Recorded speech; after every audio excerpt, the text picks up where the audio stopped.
Hi friends, welcome to Dhruva star circle. మనం current అఫైర్స్లో భాగంగా 2023 round up committees and operations చూస్తాం ఈ క్లాస్లో. Committees, operations complete January to December వరకు ఉన్న ఏవైతే కమిటీస్ ఉన్నాయో అదేవిధంగా ఆపరేషన్స్ సంబంధించి ఈ క్లాస్లో చూస్తాం. 2023 year roundup. Right. First Anish Dayal Singh committee. ఇది మనకి లోక్సభలో భద్రతా వైఫల్యం మీద మనకి హోంశాఖ అనేది నియమించింది. ఎవరి నేతృత్వం అంటే అనీష్ దయాల్ సింగ్. ఇతను ఎవరు అంటే సిఆర్పిఎఫ్ డీజీగా మనకి ఉన్నాడు అనీష్ దయాల్ సింగ్. మరి దేని మీద అంటే ఈ ఇష్యూ ఎట్లా జరిగింది అంటే దీని మీద public safety bill and trade dispute bill మీద ఇష్యూ అనేది జరిగింది. అంటే మనకి పొగ క్యాన్లు అనేది వేయడం జరిగింది.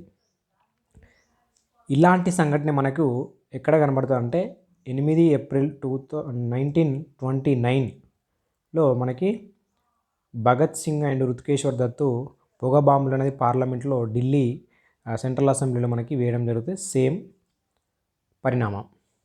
అదేవిధంగా నెక్స్ట్ వికే పాల్ కమిటీ. ఈ వికే పాల్ కమిటీ ఏవైతే ఫార్మా కంపెనీలు ఉన్నాయో దానికి సంబంధించిన వైద్యులకు అందించే ఉచితాలు ఉన్నాయి కదా, వాటి మీద ఆంక్షలు విధించాలని చెప్పేసి నీతి ఆయోగ సభ్యుడు వినోద్ కే పాల్ నేతృత్వంలో మనకి 5 సభ్యుల కమిటీ అనేది వేయడం జరిగింది, కేంద్రానికి సూచించింది. Right. Next ad hoc committee.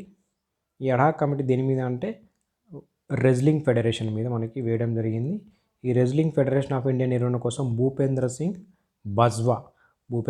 Bajwa నేతృత్వంలో 3 సభ్యుల తాత్కాలిక కమిటీ అనేది మనకి ఐఓయో ఇండియన్ ఒలింపిక్ అసోసియేషన్ అనేది ఏర్పాటు చేయడం జరిగింది. మనకి ఇటీవల ఏమైందంటే ఈ డబ్ల్యూఎఫ్ఐని స్పోర్ట్ మినిస్ట్రీ సస్పెండ్ చేసిందండి పరిపాలన సూత్రాలు ఉల్లంఘించేందుకు గాను. మరి ఈ అడ్హాక్ కమిటీలో మనకి సభ్యులు ఎవరున్నారంటే ఎంఎం సౌమ్య అండ్ మంజుషా కన్వర్ అని చెప్పేసి గుర్తుపెట్టుకోవాలి. నెక్స్ట్ మనకి ఇంకో కమిటీ ఏంటంటే అమితావ్ రాయ్ కమిటీ. ఈ అమితావ్ రాయ్ కమిటీ మనకి జైలు సంస్కరణ అని చెప్పేసి గుర్తుపెట్టుకోవాలి. ఇక్కడ మనది ఏంటంటే సుప్రీంకోర్టు నియమించిన కమిటీ మహిళా ఖైదీలు ఎదుర్కొంటున్న సమస్యల మీద కేంద్ర రాష్ట్ర ప్రభుత్వాల స్పందనని సుప్రీంకోర్టు కోరింది. దీని మీద మనకి అమితావ్ రాయ్ కమిటీ అనేది విధించడం జరిగింది. దీని మీద మనకి ప్రభుత్వాలు స్పందించాలని చెప్పేసి సుప్రీంకోర్టు నియమించిన కమిటీ ఇది అమితావ్ రాయ్ కమిటీ. నెక్స్ట్ మనకి అమితాబ్ కాంత్ కమిటీ. ఈ అమితాబ్ కాంత్ కమిటీ నిలిచిపోయిన రియల్ ఎస్టేట్ ప్రాజెక్టులను పరిశీలించి వాటిని పూర్తి చేసేందుకు మార్గాలను సిఫార్సు చేసేందుకు 14 మంది సభ్యులతో మనకి కమిటీ అనేది నియమించడం జరిగింది. అమితాబ్ కాంత్ కమిటీ కేంద్ర గృహ నిర్మాణ పట్టణ వ్యవహారాల మంత్రిత్వ శాఖ కింద ఇవి మనకి ఉంటుంది. నెక్స్ట్ ఈ నివేదిక ఏం సమర్పించిందంటే ఈ కమిటీ స్వామిహ్ అంటే special fund window for affordable and mid income housing ఉపయోగించి ఆగిపోయిన ప్రాజెక్టులను ముందస్తుగా ఆర్థిక సాయం చేయడానికి మినిస్ట్రీ ఆఫ్ హోమ్ అఫైర్స్ సంబంధించి వివరణాత్మక పథకం సిద్ధం చేయాలని మరి దాని ఆర్థిక శాఖకు పంపాలని నివేదిక అనేది ఇవ్వడం జరిగింది. రైట్. ఓకే. ఇక్కడ మనకి ఈ సిఫార్సులను కేంద్రం కాకుండా రాష్ట్రం అమలు చేయాల్సి ఉంటుంది. ఎందుకంటే భూమి అనేది రాష్ట్ర జాబితా అంశం, అది గుర్తుపెట్టుకోవాలి.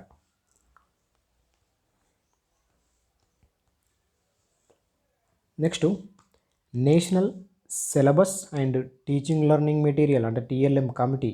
దీని మీద ఒక కమిటీ అనేది వేయడం జరిగింది. ఎవరి నేతృత్వంలో అంటే మహేష్ చంద్ర పంత్, ఎన్ఎస్టీసీ అని చెప్పేసి national syllabus and teaching learning material committee. దీని మీద మహేష్ చంద్ర పంత్ నేతృత్వం, 19 మంది సభ్యులు. దీంట్లో భాగంగా మనకి ఇన్ఫోసిస్ ఫౌండేషన్ చైర్మన్ అయిన సుధామూర్తి, అదేవిధంగా ప్రధానమంత్రి అడ్వైజరీ కౌన్సిల్కి సంబంధించిన వివేక్ దేబ్రాయ్, అదేవిధంగా సభ్యుడు దాంట్లో సంజీవ్ సన్యాల్, అదేవిధంగా సంగీత దర్శక శంకర్ మహాదేవన్. వీళ్ళందరూ మనకు దీంట్లో సభ్యులు.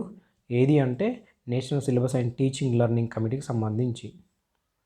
మరి ఈ ఎన్ఎస్టీసీకి సహాయం చేయడానికి నేషనల్ ఓవర్సైట్ కమిటీ పేరుతో ఇంకో కమిటీ అనేది ఏర్పాటు చేయడానికి చైర్మన్ జగ్బీర్ సింగ్. నెక్స్ట్ టీకే విశ్వనాథ్ కమిటీ. ఈ టీకే విశ్వనాథ్ కమిటీ మనకి మధ్యవర్తిత్వ చట్టంపై కేంద్రం నియమించిన కమిటీ. ఈ కమిటీలో అటార్నీ జనరల్ ఎన్ వెంకటరమణి కూడా సభ్యుడు. నెక్స్ట్ మనకు రాధాశ్యామ్ రాతో ప్యానెల్. దేని మీద అంటే ఇది రూపాయి అంతర్జాతీయకరణ మీద ఆర్బీఐ నియమించిన ఒక ప్యానెల్ ఇది. అండ్ మరి ఏం సిఫార్సు చేయాలంటే ఎస్డిఆర్లో చేర్చాలని సిఫార్సు. ఇప్పుడు ఎస్డిఆర్లో మనకి మెయిన్గా ఎస్డిఆర్ అనేది ఐఎంఎఫ్ యొక్క రిజర్వ్ కరెన్సీ, దీన్ని పేపర్ గోల్డ్ అని చెప్పేసి అంటాం. ఎస్డిఆర్ అంటే స్పెషల్ డ్రాయింగ్ రైట్స్. కేవలం ఇప్పుడు మనకి 5 కరెన్సీలే ఉన్నాయి ఎస్డిఆర్లో. ఏది US dollar, euro, European euro, అదేవిధంగా China yuan, Japan yen, Britain pound. ఇవి మాత్రమే ఉన్నాయి. ఈ 5 కరెన్సీలు ఈక్వల్ టు ఎస్డిఆర్ అని చెప్పి చెప్పుకుంటాం. ఈ 5లో భాగంగా మన ఇండియన్ రూపీని కూడా చేర్చాలని చెప్పేసి ఒక ప్యానల్ అనేది ఆర్బీఐ నియమించింది. రైట్, అది సిఫార్సు చేయాలి కమిటీ. నెక్స్ట్ మనకి జస్టిస్ అభయ్ మనోహర్ కమిటీ. దేశీయ పెట్టుబడిదారుల ప్రయోజనాలను కాపాడేందుకు అవసరమైన సిఫార్సులు కోరుతూ సుప్రీంకోర్టు మాజీ న్యాయమూర్తి అభయ్ మనోహర్ సప్రే నేతృత్వంలో 6 సభ్యుల కమిటీ అనేది సుప్రీంకోర్టు ఏర్పాటు చేసింది. ఇది 2 నెలల గడువు, సీల్డ్ కవర్లో సిఫార్సులు అందించాలని సూచన. మరి ఈ కమిటీకి విధులు ఏమున్నాయి అంటే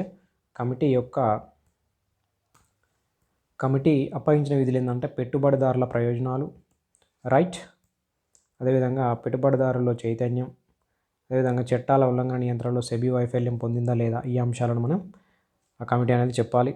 అదేవిధంగా ఈ కమిటీ కోర్టు ఎందుకు ఏర్పాటు చేసిందంటే రీసెంట్గా మనకి ఈ అదాని సంబంధించిన గ్రూప్ యొక్క అవకతవకలు మనకి చూసిన వార్తల్లో, దానికి సంబంధించిన ఈ హిండెన్బర్గ్ నివేదిక అనేది మనకి న్యూయార్క్ చెందింది. దాని మీద మనకి రిపోర్ట్ అనేది ఇవ్వడం జరిగింది. ఇట్లాంటి అంశాలు జరుగుతున్నాయి కాబట్టి దాని మీద మనకి పెట్టుబడిదారుల చైతన్యం పెంచడం కోసం ఈ కమిటీ అనేది ఏర్పాటు చేయడం జరిగింది. ఈ కమిటీలో మనకి సభ్యులు ఎవరంటే 1 ఓం ప్రకాష్ భట్, ఎస్బీఐ మాజీ chairman. Next justice JP Daudar. Next Nandan Nilekani, మనకి ఆధార్ ఉంటాయి కదా, యుఐడిఏ వ్యవస్థాపక చైర్మన్. అదేవిధంగా KV Kamath, Infosys and NDB chairman. Next Somasekhara Sundaresan. వీళ్ళందరూ మనకి ఈ కమిటీలో సభ్యులు. ఏ కమిటీలో అంటే మనకి ఈ జస్టిస్ అభయ్ మనోహర్ కమిటీ అని చెప్పి చెప్పుకున్నాం కదా, పెట్టుబడిదారులకు సంబంధించింది. Next Nityanand Rai committee. ఈ నిత్యానందరాయ్ కమిటీ లడఖ్ యొక్క యూనిక్ ఏదైతే కల్చర్ కావచ్చు, లాంగ్వేజ్ కావచ్చు, ఎంప్లాయ్ మీద కావచ్చు, రక్షణ కోసం కేంద్ర ప్రభుత్వాన్ని మించిన హై పవర్ కమిటీ అని చెప్పేసి గుర్తుపెట్టుకోవాలి. 17 మంది సభ్యులతో కల్చర్ కానీ, లాంగ్వేజ్ కానీ, ఎంప్లాయ్మెంట్ కానీ దాని మీద రక్షణ కోసం Nityanand Rai committee. Next Mary come. ఈ మేరీ కోమ్ కమిటీ ఏంటంటే మనకి భారత రెజ్లింగ్ సమైక్య అధ్యక్షుడు బ్రిజ్భూషణ్ శరణ్ సింగ్ లైంగిక వేధింపులపై విచారణ మీద మేరీ కోమ్ కమిటీ అనేది ఏర్పాటు చేయడం జరిగింది. డబ్ల్యూఎఫ్ఐ అధ్యక్షుడు ఎవరైతే ఉన్నాడో బ్రిజ్భూషణ్ లైంగిక వేధింపులపై, అది మనకు గుర్తుపెట్టుకోవాలి. Next operations. ఈ ఆపరేషన్స్ మనకి first operation Storm makes 2 interpole యొక్క గ్లోబల్ ఆపరేషన్. 27 కంట్రీస్ ఉంటాయి. దీంట్లో మనకి హ్యూమన్ ట్రాఫికింగ్ లక్ష్యంగా ఈ ఆపరేషన్ అనేది చేపట్టడం జరిగింది, అక్రమ రవాణాకు సంబంధించి. Next operation prosperity Guardian. Operation prosperity Guardian USA యొక్క ఆపరేషన్ ఇది ఏదైతే ఎర్ర సముద్రంలో పెరుగుతున్న దాడులు ఉన్నాయి కదా, దాని మీద సెక్యూరిటీ కోసం ప్రారంభించింది. మరి ఈ దాడులు ఎవరు చేస్తున్నారంటే హౌతీకి సంబంధించిన హౌతీలు చేస్తున్నారు. మనకి ఇక్కడ సిఎంఎఫ్ నాయకత్వంలో ఈ ఆపరేషన్ నిర్వహణ. సిఎంఎఫ్ అంటే ఇక్కడ మనకి కంబైన్డ్ మ్యారిటైమ్ ఫోర్స్. ఇక్కడ 39 మెంబర్స్ ఉంటాయి. అక్కడ ఇండియా కూడా మనకి కంబైన్డ్ మ్యారిటైమ్ ఫోర్స్లో భాగమే ఇండియా కూడా. హౌతీలు ఎవరంటే జైదీ షియాలు, అదేవిధంగా యెమన్లో రెబెల్స్గా ఉన్నారు ఇప్పుడు ప్రస్తుతానికి హైతీలు. ఇది మనకి operation prosperity Guardian. Next RPF మనకి కొన్ని ఆపరేషన్స్ ఉన్నాయండి. ఓకే,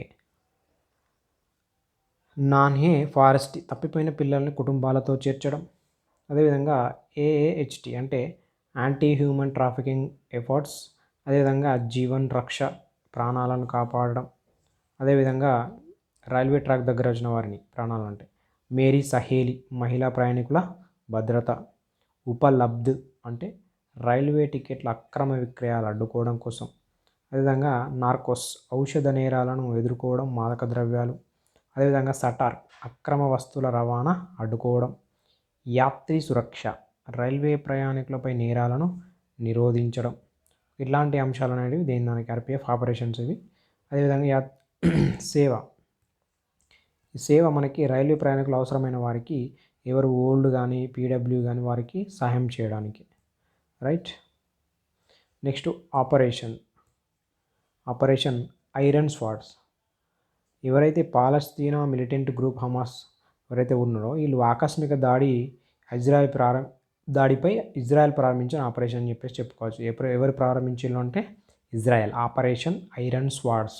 ఎవరైతే పాలస్తీనా మిలిటెంట్లు ఉన్నారో ఇజ్రాయెల్ మీద దాడి చేస్తున్నారో దాని మీద మనకి ఇజ్రాయెల్ ప్రభుత్వం అనేది ఆపరేషన్ ఐరన్ స్వార్డ్స్ అని చెప్పేసి ఒక ఆపరేషన్ స్టార్ట్ చేయడం జరిగింది. మనకి ఆపరేషన్ అజయ్ ఈ ఇజ్రాయెల్ పట్టణాలపై హమాస్ మిలిటెంట్లు అయితే ఎప్పుడైతే దాడి చేస్తున్నారో అక్కడ మనకి ఇజ్రాయెల్లో చిక్కుకుపోయిన ఈ భారతీయులు ఉన్నారు కదా, దానికి స్వదేశానికి తిరిగి రావడానికి మనకి ఇండియాకి తేవడానికి ఇజ్రాయెల్ నుంచి దానికి చేపట్టిన ఆపరేషనే ఆపరేషన్ అజయ్ అని చెప్పేసి చెప్పుకోవచ్చు.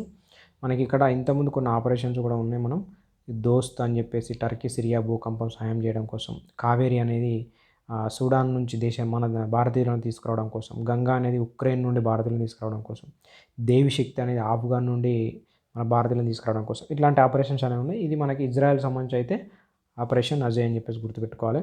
నెక్స్ట్ ఆపరేషన్ చక్ర 2.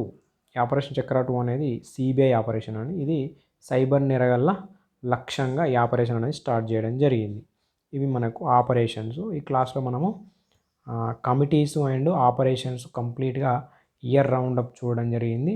2023 జనవరి నుంచి డిసెంబర్ వరకు committees and operations. Okay, next క్లాస్లో మనము ఇంకొక అంశంతో చూద్దాం. Okay, thank you.